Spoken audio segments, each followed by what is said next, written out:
Bawaslu Pali akan berkoordinasi meminta Pemkab Pali untuk menurunkan atribut baleho salah satu peserta pilkada yang merupakan mantan Bupati Pali, Heri Amalindo.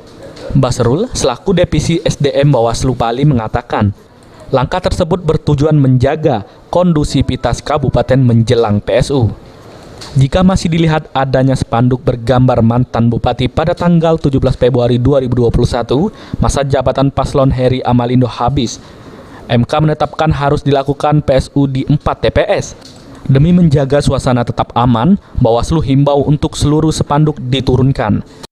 Tentu langkah Bawaslu Kabupaten Munawir berkoordinasi dengan Bawaslu Provinsi dan menunggu arahan dari Bawaslu RI dan Bawaslu Provinsi. Nanti kesiapannya, tahapannya seperti apa, nanti kita lihat regulasinya. Yang jelas kita akan mengaktifkan lembaga ad hoc kita. Nanti seperti apa, apakah nanti memperpanjang atau nanti merekrut kembali lembaga ad hoc kita. Tentu menunggu regulasi dari Bawaslu RI.